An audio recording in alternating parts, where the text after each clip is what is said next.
Hey, welcome back, everybody, to another episode of the Educational AD Podcast. We'll be right back with today's guest, but first, we're going to give a shout out to our sponsors.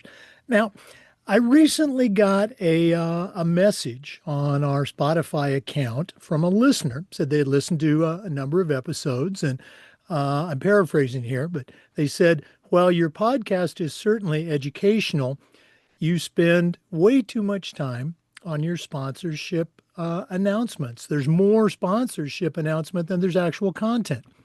Well, it's actually not true. In a 1 hour interview, we have a grand total of, there's about 3 to 4 minutes at the beginning, and then another 3 to 4 minutes interspersed throughout the different segments. So that's maybe 8 minutes of sponsorship acknowledgments. And again, these are companies that I used as an AD. I used them. Yeah, they're sponsors, but they're sponsors because I trust them and I use them as an AD.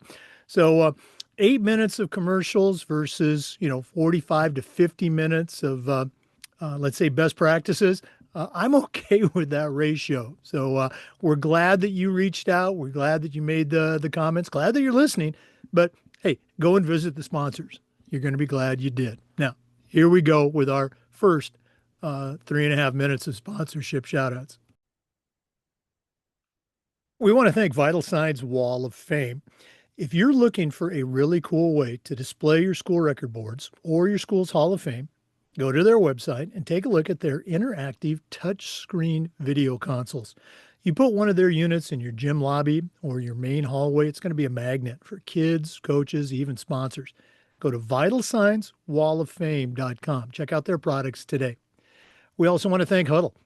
As a football coach, I used Huddle for years. As an AD, we were a Huddle school, and our coaches, our student athletes, even our parents just love the platform.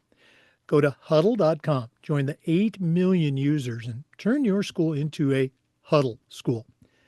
We also want to thank Snap Raise. Have you ever spent weeks and weeks with a fundraiser and been disappointed? Well, those days are gone. Go to snapraise.com. We used it at our school, and it was a huge success. Coaches, parents, teams, we all loved it because it worked. Go to SnapRaise and check out their other great platforms. But if you're looking for a fundraiser, you just found it, and it's SnapRaise. We want to thank Home Campus. Home Campus is a platform you're going to use every day, whether it's scheduling, rosters, results. Their athletic eligibility and clearance platform alone is a game changer. Go to homecampus.com and don't forget to mention the podcast. We also want to thank our friends at Gipper. Gipper is going to turn you into a social media marketing guru. It's the school marketing platform that's built to save you time. Engage your community using social media, email. They're easy to use platforms and templates. Modernize your online and on-campus marketing, or just tell your athletic department's story. Go to Gipper.com. Check out all the great products that they've got. We also want to thank Sideline Interactive, indoor score tables and video boards. Simply put, one of the best purchases I ever made as an AD was our Sideline Interactive indoor score table. Go to sidelineinteractive.com. Check out their great products today. We want to thank Ohio University and their online masters in athletic administration. My assistant athletic director, along with thousands of others, got his master's through the Ohio program. And while it's recognized as one of the best graduate master's in athletic administration programs out there, you also get 11 NIAAA leadership training courses at no extra charge. Go to Ohio University and check out their online masters in athletic administration. We want to say thanks to Hometown.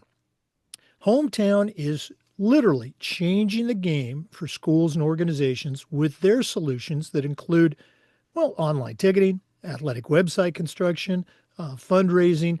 The list just goes on and on. Whether you're a principal, an athletic director, even a coach, Hometown is going to save time for you. It's going to raise you more money, and it's going to help you bring your community together. That's hometown.com. And we want to thank Athletic Surveys by LifeTrack. If you're not using a survey to take the pulse of your parents, your student athletes, everybody in your program, you're really missing out. Go to athleticsurveys.com. They're going to create a custom survey that lets you get feedback from all of your constituents, particularly that 98% that supports you. Go to athleticsurveys.com and don't forget to mention the podcast, athleticsurveys.com. Welcome back, everybody, to another episode of the Educational AD Podcast. We're going to Alabama today, and our guest is Mac Howard Jr. Mac is a certified athletic administrator, and he is the coordinator of extracurricular activities and athletics for the Huntsville public school system. Has a tremendous background in athletics. We're excited to have him on the show. Mac Howard, welcome to the Educational AD Podcast. Hey, I appreciate you having me here. I'm excited about being here and glad you guys reached out. Well, again, you and I were talking before we started to record. You're a great guest anyway, but you're also, for our listeners, full disclosure, Mac's a graduate of the Ohio University Masters in Athletic Administration program, one of our great sponsors here. As I like to say, my assistant athletic director at my school in Tallahassee was an Ohio University graduate too. So we're going to talk about that later.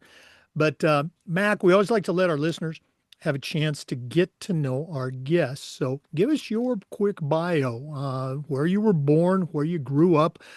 Take us up through your college days, and then we'll take a break.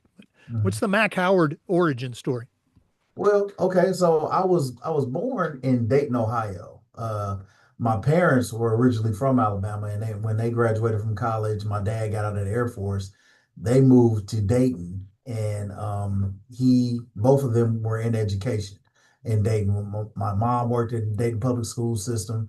That's where she retired from. My dad worked for the Dayton public school system, and then he left public education and went into civil service. He worked out at Wright-Patterson Air Force Base in Dayton in HR for a while, and then went back into education. And he actually went back into the Trotwood-Madison City School District, and that's where me and my brother and sister both grew up in Trotwood, Ohio, which is a suburb of Dayton. It's west of Dayton.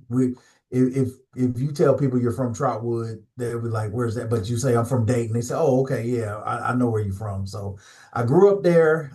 Graduated from high school from Trotwood in 1991, and decided to come to Alabama. My parents both were graduates of Alabama A&M University here in Huntsville, and that's where I went to school. I majored in secondary education with a focus on social science, history, and political science. And my plan was to graduate from graduate from college, 4 years, and go back home to Ohio. That was my plan. But of course, I met my wife in college, and she grew up in Atlanta, and moving back north was not in the plans for her. So, but Huntsville is a great place, and I've been here since 1991 when I graduated from high school and came down here. I love Huntsville. Huntsville is in North Alabama. We're about an hour and a half, a little under 2 hours from Nashville, right on the border.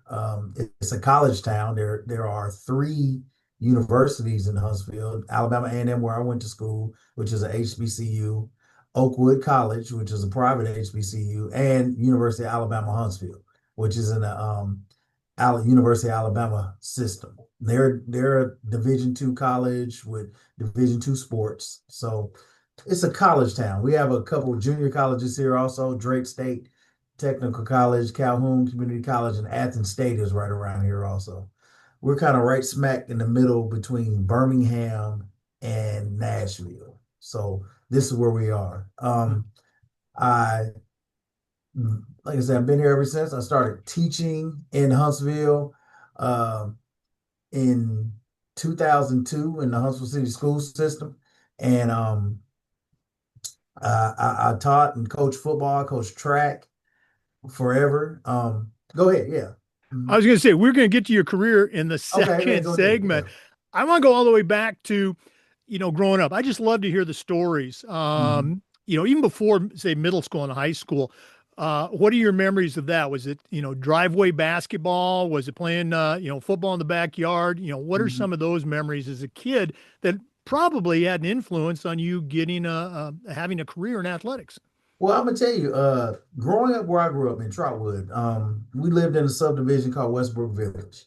And at the time, our elementary school was out there also. So we walked to school every day.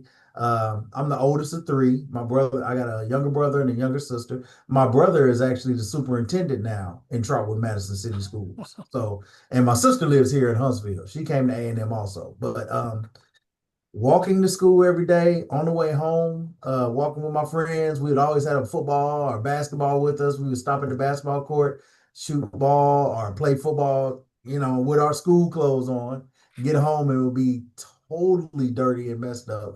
Um, we played outside all the time. This is, back where you could stay outside all day long in the summertime and without your parents worrying about where you were too much. They knew you were going to come home eventually you know, no cell phones, no, none of that. So I'm talking about get up in the summertime at 8, eat something real quick.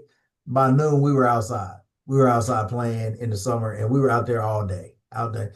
There was also a neighborhood pool in our subdivision and we would just go swimming and all that. But athletics was always around.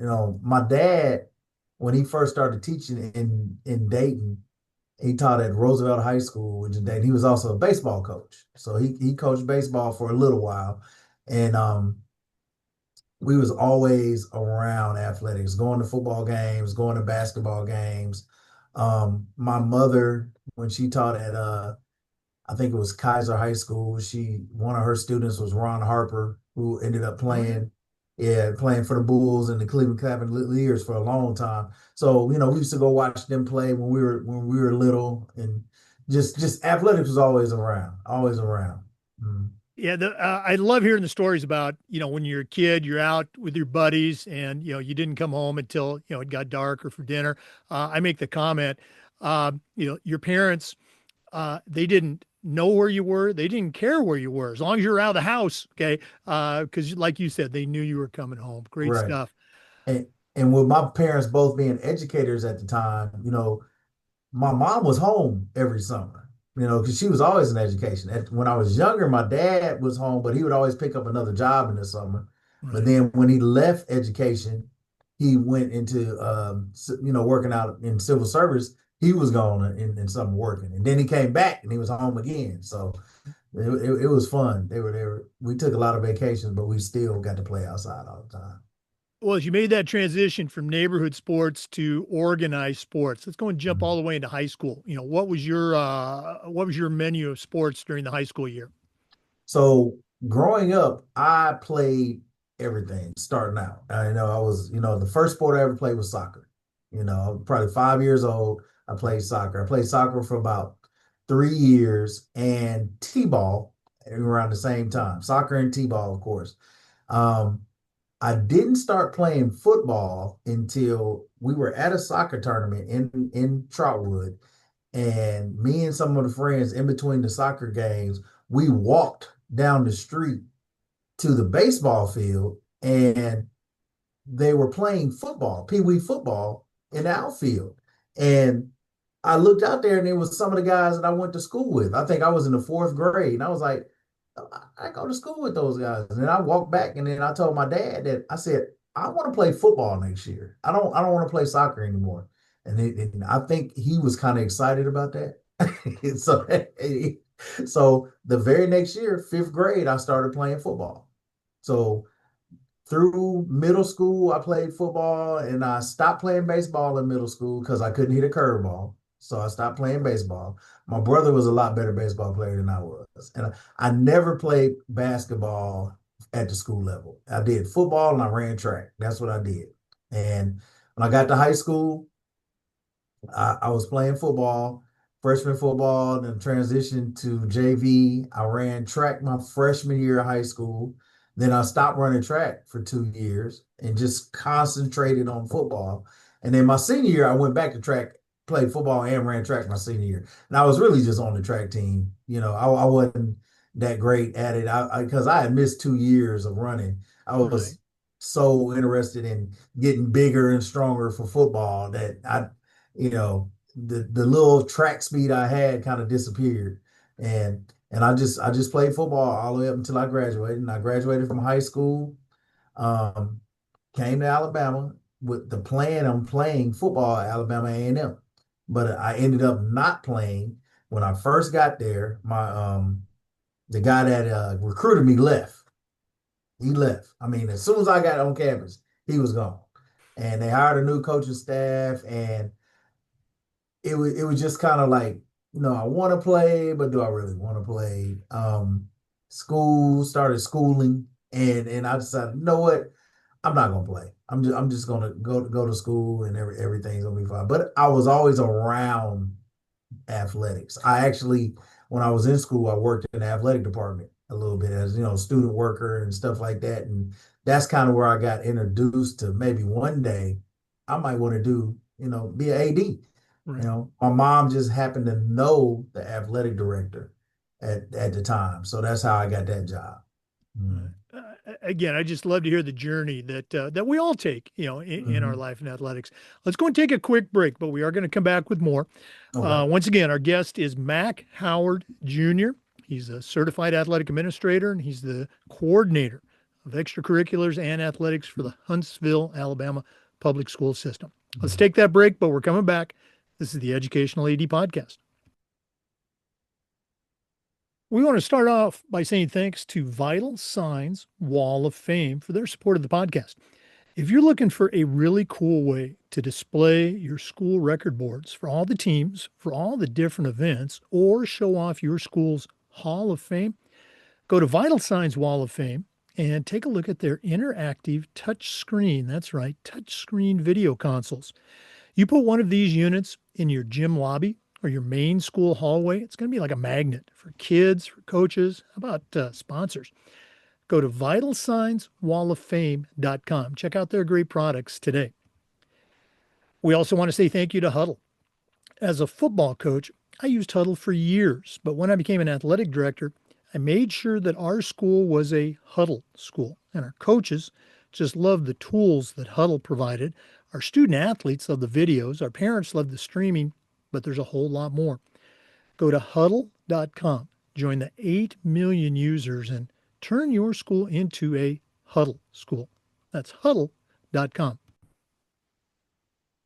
So Jake, we use Huddle also in our school system. I've been using it. I remember when it first started. It was a game changer for us as coaches, because I was one of those coaches that used to have to get up in the morning on Saturday and drive Yep. and exchange film. And when we changed when Huddle came around, I mean that was a world of difference. And the breakdown that you're able to do and the breakdown that they do now is awesome. So Huddle is a great product. Oh, guys, I appreciate you sharing that, and I appreciate you, sharing that piece of ancient history. Some of these new coaches, they don't understand what we went through. Driving to that convenience store 3 hours away to hand off that Correct. VHS tape.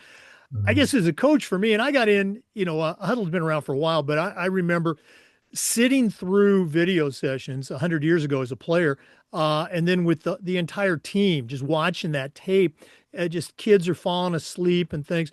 Huddle allows you to highlight, 6, 7, maybe 10 plays, let the Mhm. kids log on and see specific things that you want that kid to see as a coach. I mean, you're Correct. right. Game changer, I think, is the best way to describe it. Mhm. Thanks And so much for them being sharing able that. to make their highlight film and everything and send it off to coaches, that has taken a lot of that burden off the coaches trying to splice up film. And hey, the kids can do it on their own. So Uh, it's a great tool for coaches. and that's another great point, the highlight tapes for recruiting, but also the kids can go in and make their own. And these are kids that are never going to college. They're just putting together their own highlight tape for Correct. to show their kids later on. Great stuff. Mhm. Hey, for our listeners, our guest today is Mac Howard Jr., athletic director in Huntsville, Alabama. Mac, you kind of took us up to arriving on campus, and you made that decision, to not play football, but you also, as you said, you were around the athletic department working in there. That had to be some invaluable experiences that you got to see even before you were a teacher or a coach or an AD. Can you remember like one or two that jump out, those experiences while working athletics that are still with you today? Well, I'm gonna tell you, working in the athletic department, what really struck me is the behind the scenes aspects of game day Oh operations. yeah. Because, as a coach and well, as a player, we show up and play. Show up and play. The locker room's ready to go, but I never really paid attention to everything else that goes along with getting a venue ready to play football. You know, Making sure you have enough gate workers, making sure security's in place, making sure that there's food and well snacks and drinks in the referee room, just stuff like that. Because that was some of the stuff that I was responsible for when I worked in the athletic department. Making sure that the referees room had enough water, Gatorade, Powerade, whatever they wanted to drink. Some of the referees even wanted Cokes. They wanted Coca-Cola, and I'm like, well, are they gonna drink Coca-Cola at halftime? As an athlete, I'm thinking that's ridiculous, but that some of them that's what they wanted. They wanted a caffeine boost at halftime, and making sure all that stuff, snacks were in the referee room, making sure we got people lining the chains, making sure that the pylons were on the field. It's just a lot of things that goes into the game before the game even starts. The sound check for the scoreboard and the speaker system. Learning all that at the beginning was very, very interesting to me. And then also, I got to work closely with the AD at the time, Mr. Martin. His name was Jim Martin. He and my mother grew up in the same neighborhood in Montgomery, and just learning how he interacted with people as an AD. Just trying to make everything as an AD. His job was to make everything run smooth and keep everybody happy, from the president of the school to the softball coach, so everybody. So just that was a great experience that I had. You know, I, I thought about it later on, and when as I was coaching, and I was like, you know what, I remember all that stuff. I think that might be something I like. Mm. Right. And that is such a great point. We talk frequently when people make that transition from coaching to the AD's desk. You don't know what you don't know about that Mhm. AD job. But I had a similar experience. I played small college football, but my work study job in the fall with about a dozen other guys on the football team, we had to clean up the stadium on Sunday after the football game. Mhm. And then in the winter, like we got to, work, for the AD, helping setting up for basketball games and even into the spring, painting the softball and the baseball fields, chalking them, not painting them. Yeah. Mhm. But you remember those things later on, and it's not, oh, geez, I got to do this, or how do I do this? Um, as you continued with your undergraduate studies, was it automatic? Hey, I'm going to be a teacher because your parents were both teachers, or did that kind of happen organically? No, no. My goal going into college was to major in education. I wanted to teach and coach football. I knew that from probably 16 years old that that's what I wanted to do. That I wanted to teach and coach football. Like I said, both my parents were educators. My mom taught forever. She was it's called Family and Consumer Science now. But for us older folks, it was home Home economics. ec, yeah. Yeah, that's what she taught. She taught that for years, 38 years before she retired. My dad was a history teacher like I was. And then by the time he retired, he was an administrator. He was a school administrator, a principal. Um, that's all I ever wanted to do.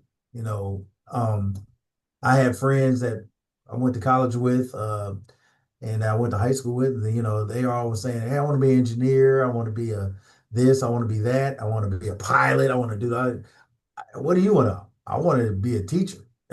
That's what I wanted to be a teacher and a coach. That's what I wanted to do. And so it was not a big, like I know a lot of folks that went into education after they did something else and they kind of fell into teaching. Right. No, I was a teacher. That's what I wanted to do. Me and my brother both of us wanted to be teachers, and like I said, he's a superintendent now, so it's all in the family. Now my sister's the only one that didn't major in education.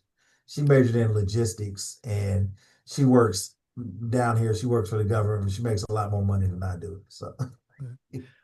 Mhm. Earlier on, you started to share your journey, your Mhm. career journey. In our next Mhm. segment, it's going to be all about Huntsville schools. But Okay. after you graduated, what were some of those early jobs that led to your current position?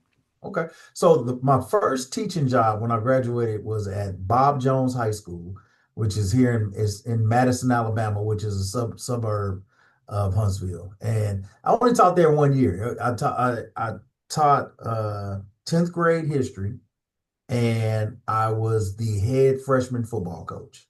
That was my first teaching job. The year before, I volunteered at that school as a volunteer coach while I was finishing up school, doing my student teaching and everything. And uh, at the end of that school year, I got caught up in the coaching change. They fired the head coach and they hired a new coach, and he was from another town, and he brought 12 coaches with him. And out of those 12, I think eight of them taught social studies.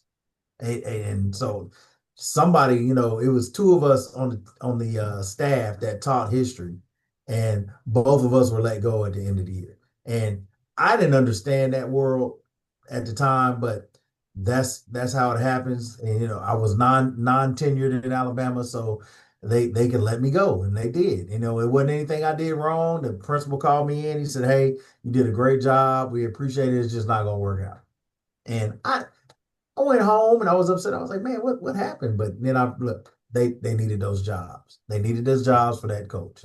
And that was it. So that happened on the last day of school that year. And then the very next year I worked I got a job in Huntsville City Schools, but not as a teacher. I was subbing. I subbed the whole year and went back to grad school while I was subbing. I started my grad school at A&M again and worked on my master's in social science education. And by the time that school year ended, I actually was coaching track. I coached track in the spring that year at Butler High School in Huntsville City.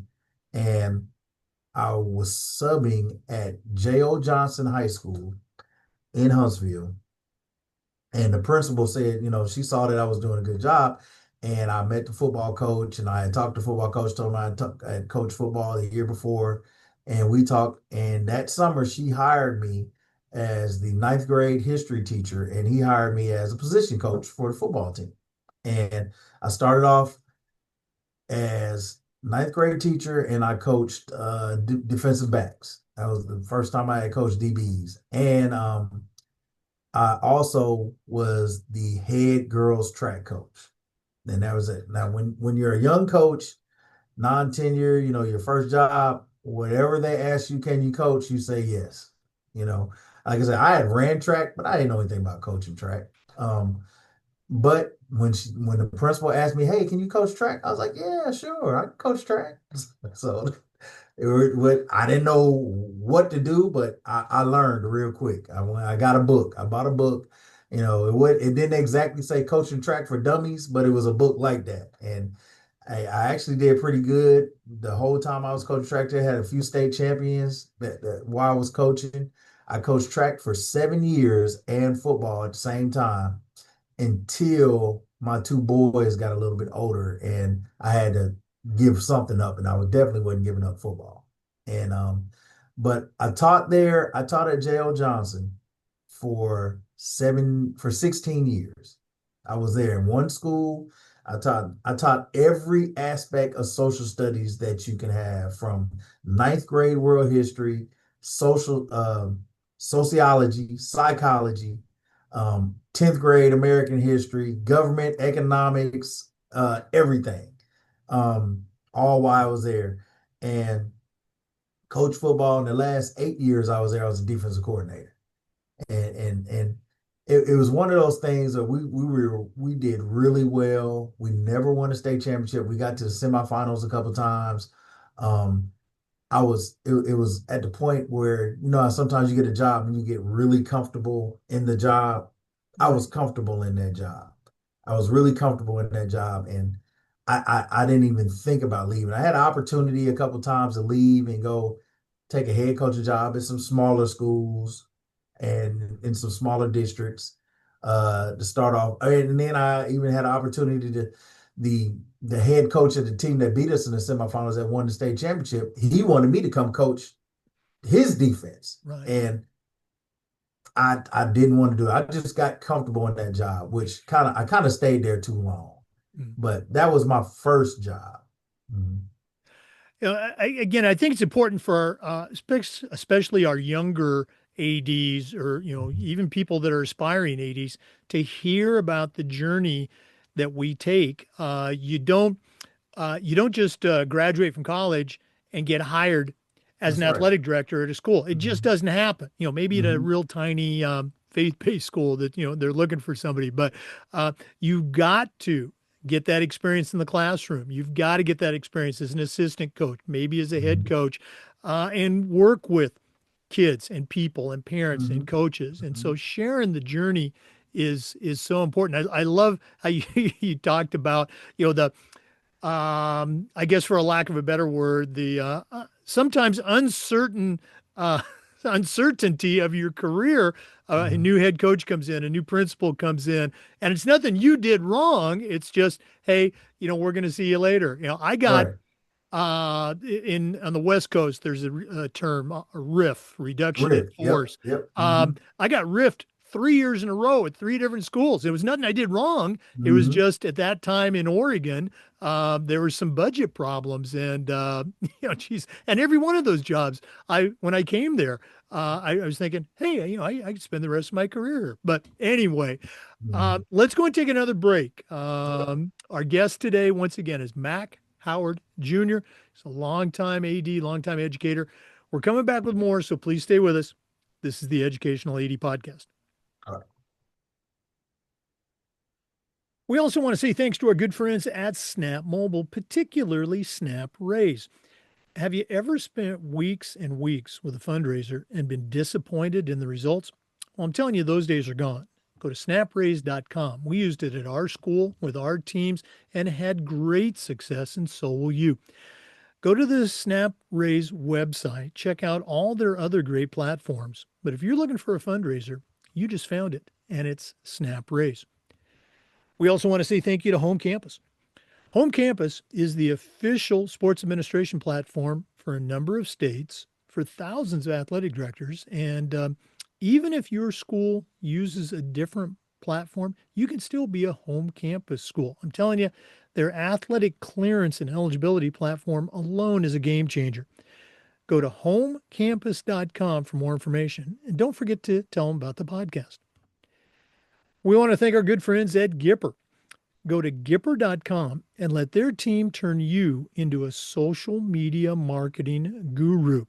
Promote your teams, promote your athletes using their easy to use templates. You modernize your online and your on campus marketing, whether it's a small social media post or an entire newsletter to showcase all the great things that your athletic department is doing. The team at Gipper will have you up and running in no time. It's professional graphic design made easy. Go to Gipper.com for more information. And as always, don't forget to mention the podcast. Hey Jake, we had a few of our schools in Huntsville City that use the Snap mobile fundraise model, and it's a real good model to use, especially when it kind of takes a lot of the legwork out of fundraising, and they love it. They I think I know I had two high schools that use it, and they did really well with it. Oh, well, again, thanks for sharing that. I still remember I was at a private school and we didn't do a lot of fundraising, but my football coach came to me and said, hey, can we meet with this guy? And I'm going, oh, yeah, I suppose. Anyway, you're absolutely Mhm. right. It was just so easy and so effective. You hear about return on investment. Mhm. Our teams just loved it and it spread to pretty much every single one of our programs. So big Right. fans of Snap. Thanks for sharing that. Sure. Mhm. Once again, for our listeners, our guest today is Mac Howard Jr. He's a certified athletic administrator, and he's the coordinator of extracurricular activities and, oh, by the way, athletics for the Huntsville Public Schools. Matt, can you share quickly how did you end up at Huntsville Public Schools, and what are some of the things that make the district a special place for you and your student athletes and coaches?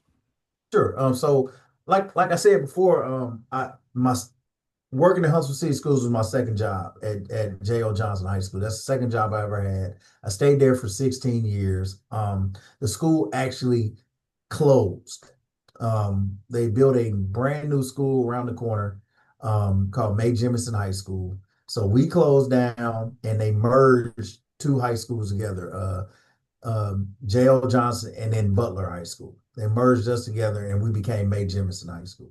So I went over there, and at the same time, my kids, my two boys, were reaching school age, or high school age, and they were playing football. So I was coaching, and I wanted to bring them into the city, in the school system, so I could coach and watch them play.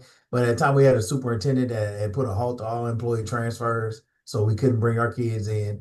So I made a decision not to coach that year because the year before, my oldest son was a freshman, and I actually coached a game against him. And I didn't like it. I didn't like it at all because I couldn't root for him and coach at the same time. So that's how I got into I transitioned from coaching and I became the athletic director at May Jemison High School, which is the very first year it was open. And I worked there for 1 year, just 1 year, got the school athletic program started, did all the branding for the school and everything else. And again, we had a principal change. Had a principal change. She wanted to bring in a new athletic director. The district athletic director at the time is a mentor of mine. He's a superintendent now down in South Alabama named Kevin Wiesman.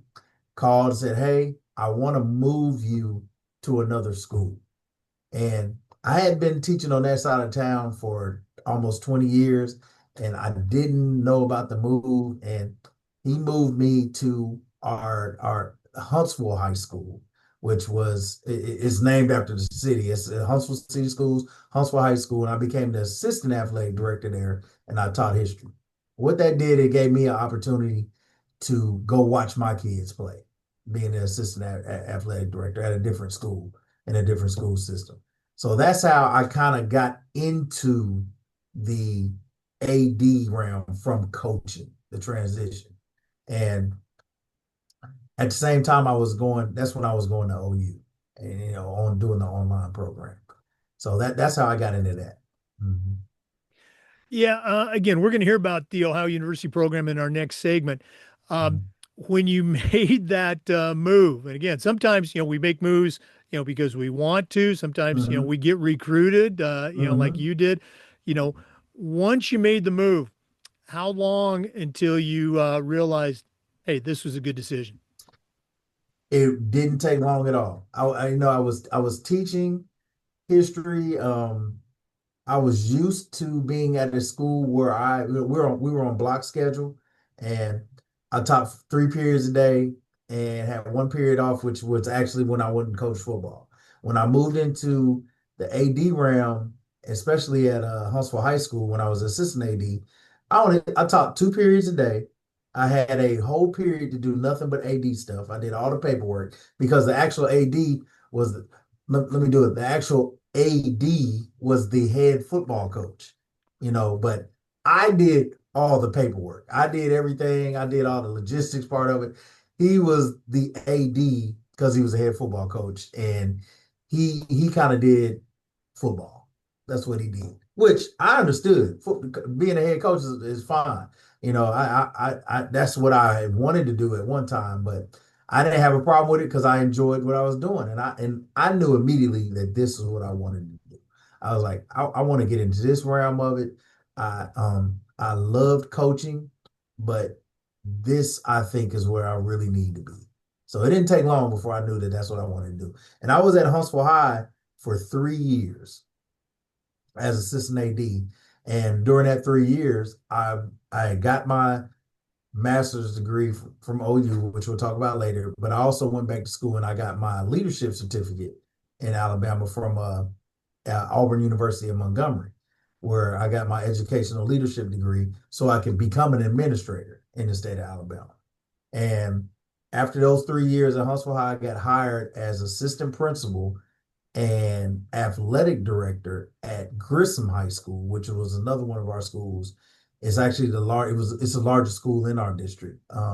Alabama, we have 7 divisions, and 7A is the largest, and it's one of our 7A schools in Huntsville City. And I was there for 2.5 years before I was hired as a district athletic director. As you made the move from school-based AD Mhm. to district AD, um, we talked earlier about, you don't know what you don't know. What was something that you found out about now you're responsible for multiple sites as opposed to just one Mhm. site? Responsible for multiple sites, but the biggest thing is the I don't like to say it like this, but I'm gonna say it anyway. The politics of the job, being a district AD, making sure that I can tell you the first mistake that I made as a district athletic director is I went to a football game. Two of our schools were playing each other, and I spent too much time on one side, you know. And the superintendent got an email about it. That I spent too much time on one sideline.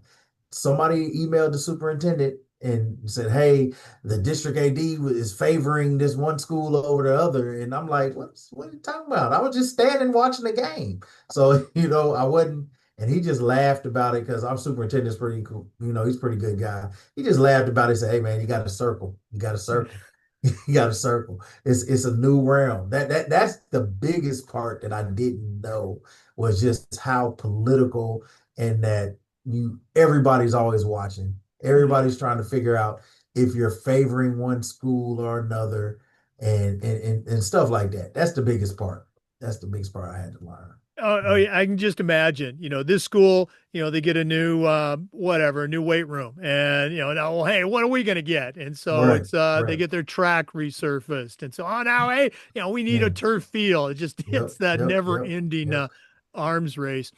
Now that you, you know that particular facet, what are some things that you do as a leader and even a school-based AD? Well, the Mhm. football team gets everything. The women's Mhm. basketball team gets everything.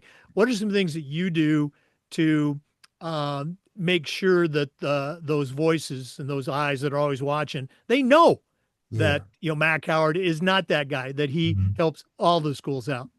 The biggest thing that I noticed, and this is not to say anything negative about the guy that was in the position before me, because he was a really good guy, and I still talk to him now because he took a job in the city, as a like as coordinator of athletics for the city, not school system, but parks and recs basically. So the biggest thing that I learned is just answer the phone. Answer the phone and listen to people. Show up at the things they invite you to. Um, if one of my middle schools, they're having eighth grade night. Just show up. You don't have to stay the whole game. Show up and look, because if you don't go to the schools, you don't know what they need.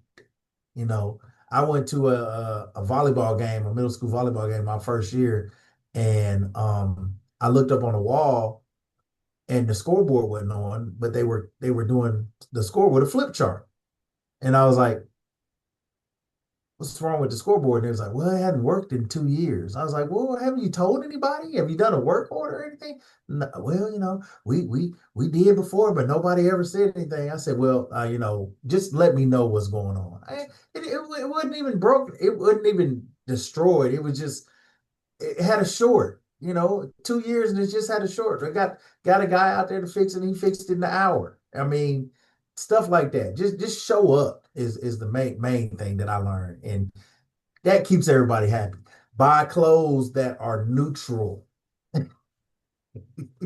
I have a lot of gray sweatshirts that say Huntsville City Schools. I try to stay out of the school colors unless they're playing a school outside of our district, and stuff like that. Just stuff like that. You got to show up, and you got to notice that people are noticing.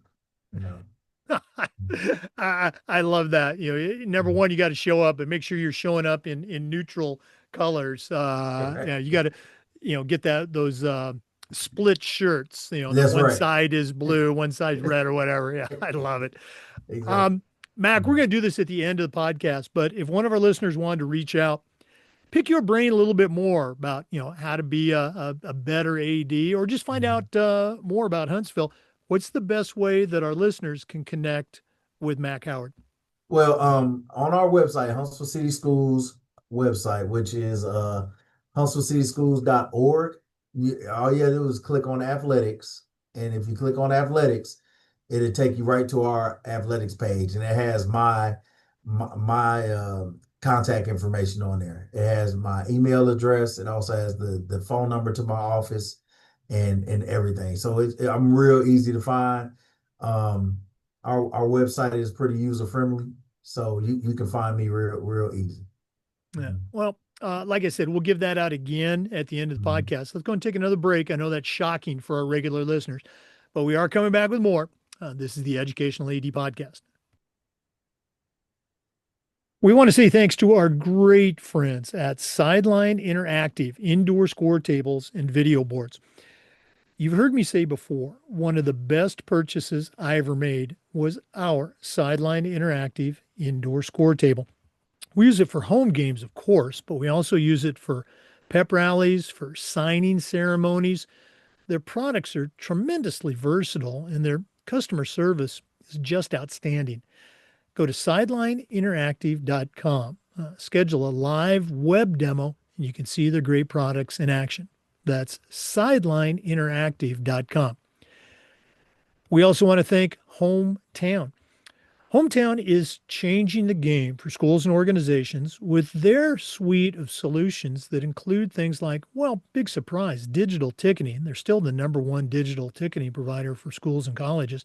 But how about fee-free fundraising, athletic website construction, and a whole lot more? Whether you're a principal, an athletic director, even a head coach, folks at Hometown are going to show you how to save time, how to raise more money, and how to bring your community together. Go to hometown.com for more information. And as always, don't forget to mention the podcast. We want to say thanks to our good friends at Ohio University and their online masters in athletic administration. Now, I didn't get my master's degree from Ohio University, but my assistant athletic director did. So did Mac Howard, and about 1,000 other people. And it's a tremendous experience. It's very affordable, just 20 months, totally online. And while you're completing your master's degree, you also complete 11 NIAAA leadership training courses at no extra charge. Check out Ohio University and their online masters in athletic administration.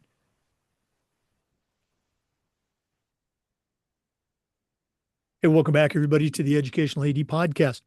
If you were listening closely to that last shout out, you heard me mention that our guest today, Mac Howard Jr., is a graduate of the Ohio University Masters in Athletic Administration program. Regular listeners to the podcast know that we frequently have guests who did, in fact, earn their master's degree through the Ohio program. Mac, there's a lot of great master's programs out there. What drew you to the Ohio University program, and can you share a little bit about your experience with our listeners?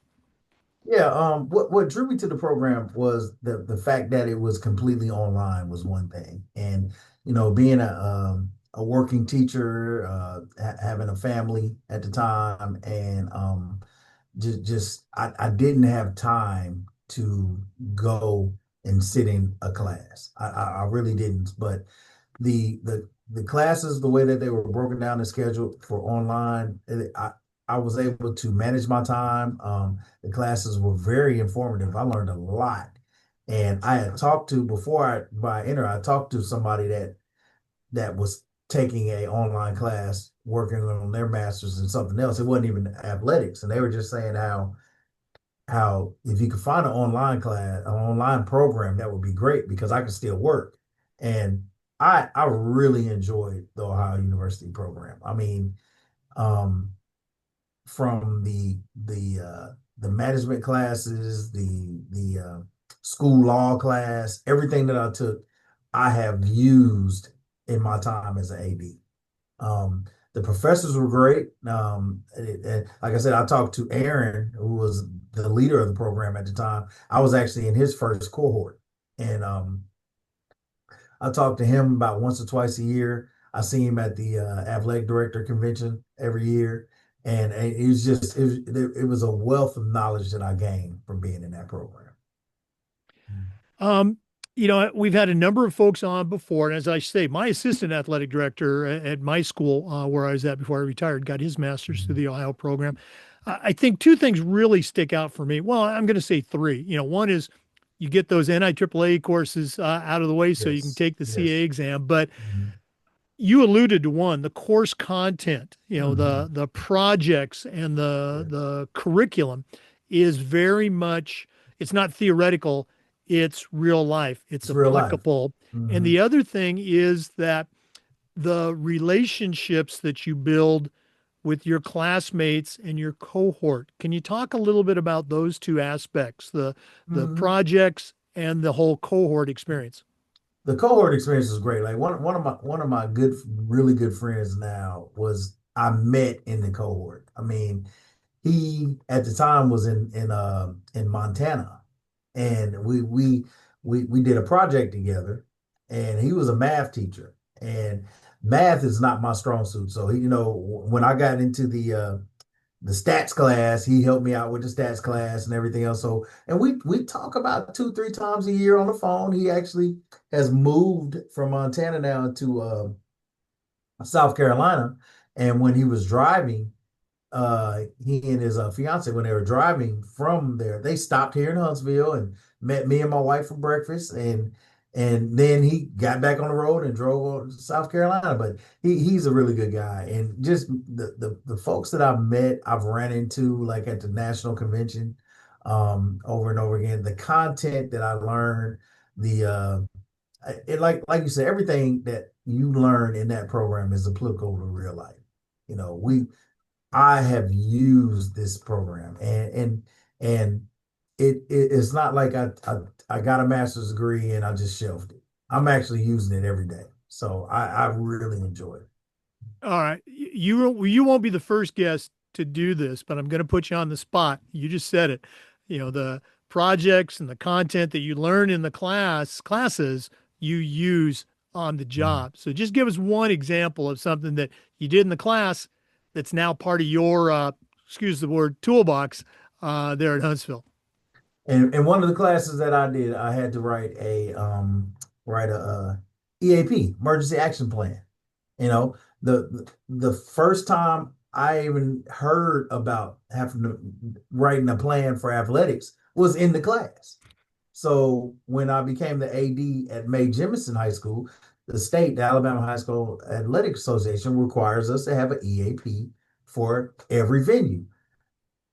I said, oh, I can do that. The principal was like, you can do that. Yeah, I said, yeah, I've done that before. I done that. I did that when I was working on my master's degree. He was like, well, good. Well, write one for every venue. I was like, all right, okay. I opened my mouth, but it was easy because I had done it. I had done it, and it didn't take long at all. Yeah. And that's one thing directly that I learned in the program that I put in place in my first year as an athletic director.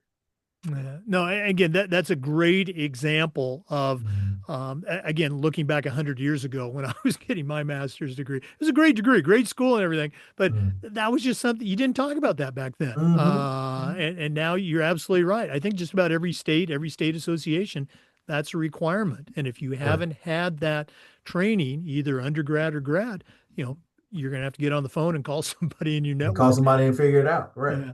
Mhm. Well, Mac, this has just been so cool getting to know you, adding another AD to my network. But we're not done yet. We always wrap up with the athletic director's toolbox. So we're going to take our final break here from Athletic Surveys, who sponsored this segment. When we come back, I'm going to challenge you to send out a brand new AD on their first job, but I'm only going to let you put 3 things in their toolbox.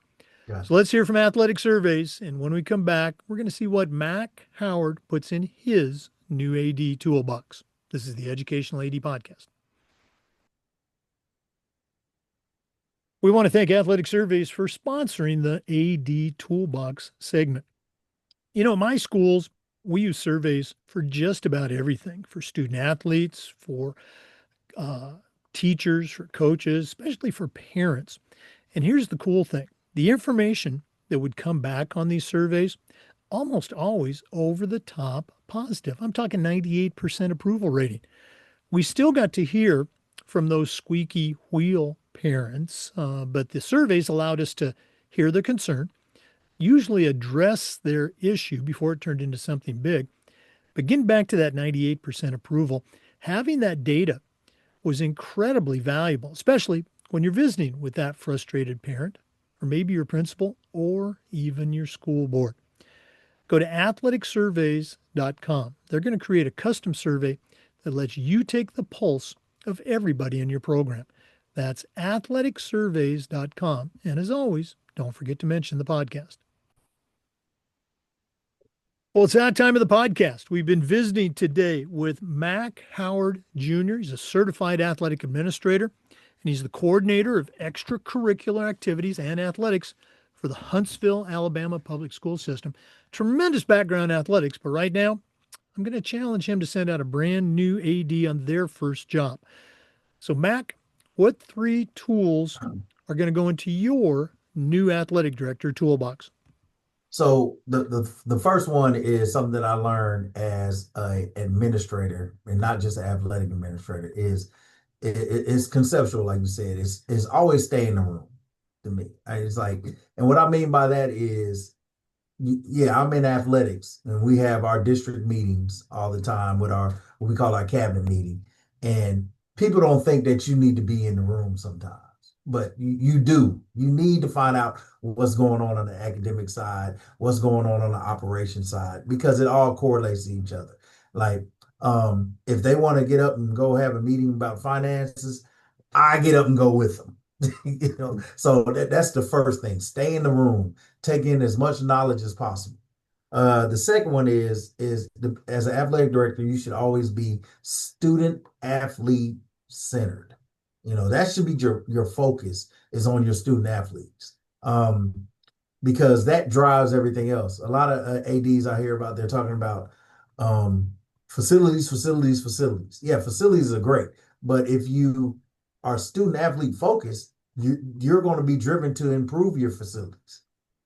Because you want the best. You want your athletes to have the best experience while they're in high school or in middle school. I want every school in my district to be attractive and want the student athletes that are coming out of those feeder patterns to want to go to that high school. And then also, it's a people-focused job. Athletics is about sports and everything else, but it's about people. Listen to what the people are saying, answer your phone, return calls, return emails, and because that's what's important. It's all about people. Like I was saying before, you can't stay in one place all the time when you go play. You got to move around. You got to go. I visit schools all the time. If you're a district athletic director, visit the schools. If you're a school athletic director, go to all the games. Don't not go to the tennis match because you don't like tennis.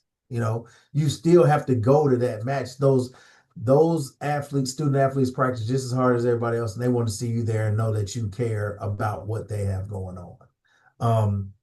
Real quick tidbit, in our school system, we have well, let's just say this. One of my high schools, Columbia High School, has the longest losing streak in the nation in football. Actively, they have lost 93 games in a row in football. I still show up to their games. I have to. And I'm focusing on getting that school better. So that's what I mean. You got to be people focused because they've been neglected. Since I've gotten this job, we're not neglecting them anymore. We're trying to get them that win. And how do you do that? You got to make it attractive. You got to hire a good coach, what we did. We hired a good coach this year for them, an inspirational coach. Um, and we're working on getting that better. So you got to be people focused. And those are the three things that I think are important. Yeah, you probably see me writing all this stuff down. Great stuff. Mhm. I think you Mhm. covered about six different topics in there, but we're going to get them Mhm. in the right toolbox categories. Gotcha, Uh, gotcha. great stuff.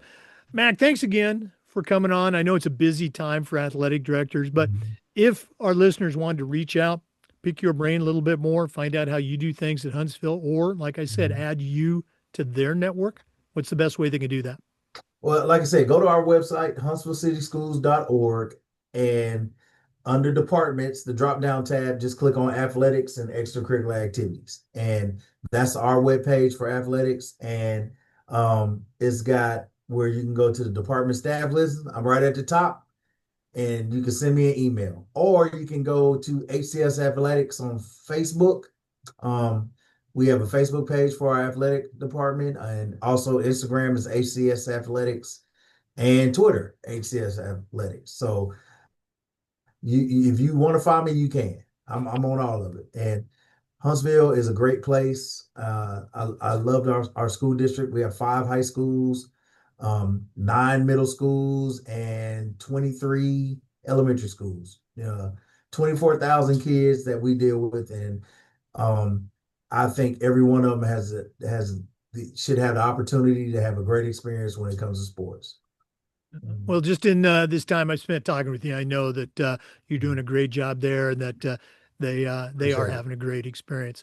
We're gonna have Mhm. to make plans to connect in Tampa at the national conference. Okay. Definitely, I'll be there. Okay. I'm actually this time bringing because I've gone for the last 3 years on my own. My wife has gone with me, but I'm also this time I have 3 athletic directors from the district with me, school athletic based athletic directors from my Oh, district. Mhm. well, that's Trying to get great that more you of can. our Yeah. ADs involved in our AAA and get their certification. And in December, I'm gonna start working on our district quality program assessment. Oh yeah, that Yeah. QPA, absolutely. Yep. Okay. Mhm. Well, we will definitely do that. We'll make plans. Thanks again. All the best for a great fall, and keep doing what you're doing there at Huntsville. All right. Thank you. Thank you very much. I enjoyed it. For our listeners, we want to say thank you for tuning in and remind you that we upload the Zoom recordings of all of our interviews to the Educational AD Podcast YouTube channel. We do this just about every day. We try to share stories and some best practices from the world of athletics. So please come back and join us again on the next episode of the Educational AD Podcast. We'll see you next time.